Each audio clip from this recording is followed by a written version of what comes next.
Some pain doesn't leave, even when the wounds have healed. It lives quietly under the surface, a memory, a moment, a sentence we can't forget. It comes back in silence in the middle of the night, or in the middle of laughter. It asks, why did this happen to me? There are hurts we don't talk about, losses we hide, regrets we carry. And even when life moves forward, something inside stays behind. The Buddha never denied pain. He didn't say, don't feel it. He said, understand it. In the First Noble Truth, he began not with answers, but with a simple truth. There is dukkha, suffering, stress, pain, unsatisfactoriness. Dhammacakkappavattana Sutta, Samyutta Nikaya, he named what we're often afraid to name. Grief, aging, loss, longing, the ache of being human. And in doing so, he offered us a kind of freedom. The freedom to stop pretending we're okay. The freedom to feel what we feel without shame. He didn't promise to take pain away. He showed a way to be with it differently. In the Salatha Sutta Samyutta Nikaya 36:6, the Buddha taught, when touched with a feeling of pain, the uninstructed person sorrows, grieves, and laments. They are wounded by two arrows, the physical and the mental. But the instructed person feels only the first arrow. This is a radical teaching. Pain is inevitable, but suffering is not. We don't get to choose whether pain comes, but we can choose whether we keep stabbing ourselves with the second arrow. In this series, we won't run from pain. We'll turn toward it. We'll listen to what it wants to show us. Because maybe the pain that won't go away is not here to punish you. Maybe it's here to teach you how to heal.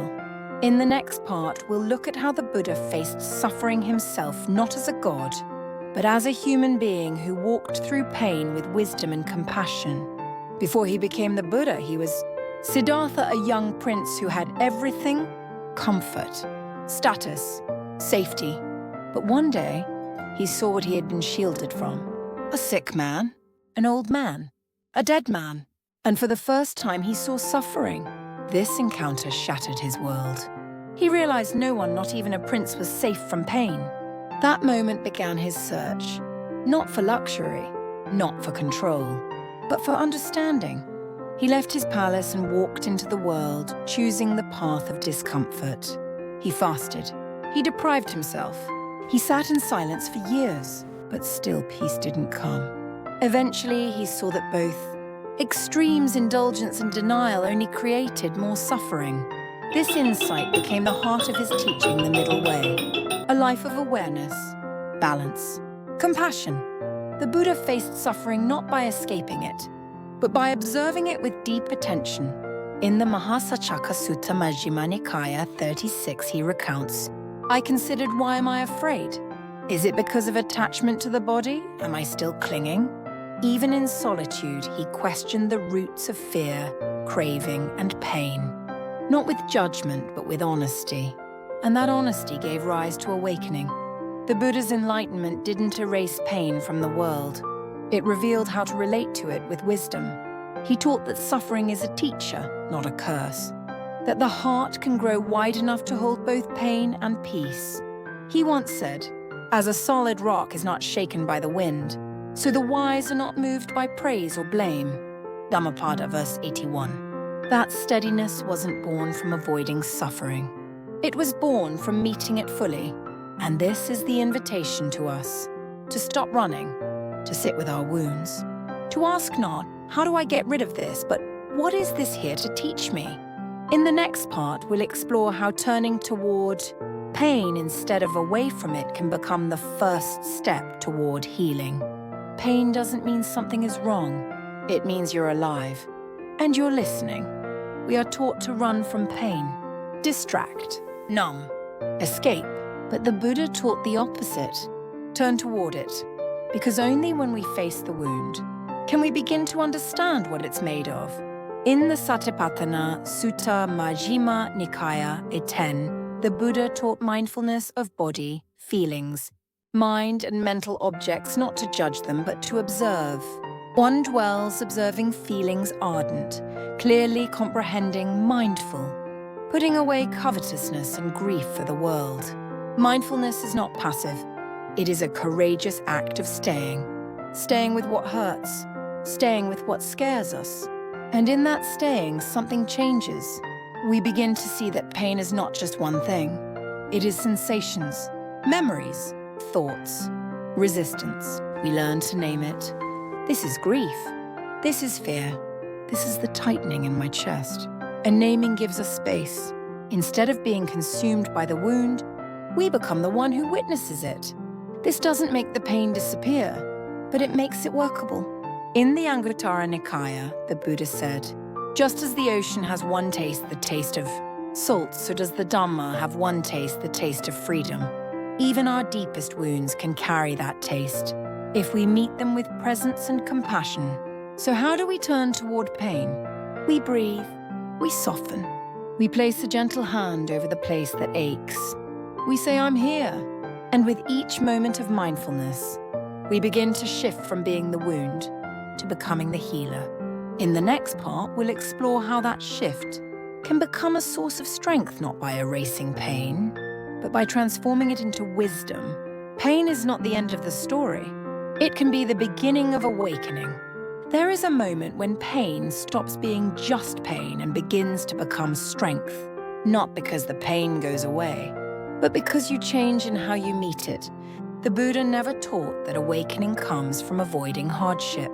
He taught that wisdom grows through facing it with honesty and a heart that doesn't shut down.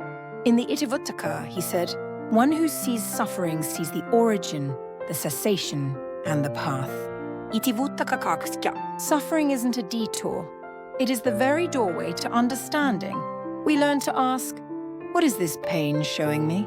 What is it trying to protect? Can I stay with it just one more breath? And slowly we stop fighting ourselves. We stop making pain a problem to be fixed and begin to see it as a messenger. Some of the kindest people you'll ever meet are those who've suffered deeply and didn't close. Because pain held with wisdom becomes compassion. Pain held with patience becomes resilience. Pain held with silence becomes understanding. In the Dhammapada, the Buddha says, enduring patience is the highest practice. Nibbana is the highest freedom. Dhammapada, verse 184. Strength is not always loud. Sometimes it is the quiet decision to breathe through another day. And over time, we carry our pain differently, not as a burden, but as a teaching. In the final part, we'll reflect on how a life touched by pain can still be beautiful, perhaps even more so, not in spite of the struggle, but because of what it opened in us. You are not broken by your pain. You are being reshaped by it.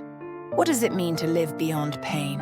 Not a life without difficulty, but a life no longer ruled by it. Pain may still visit, but it doesn't own you. It doesn't shape your every thought. It doesn't close your heart. The Buddha never promised a pain-free life, but he promised freedom, not from sensation, but from bondage. In the Udana, he said, there is, monks, an unborn, unbecome, unmade, unfabricated. If there were not escape from the born, become, made, fabricated, would not be discerned.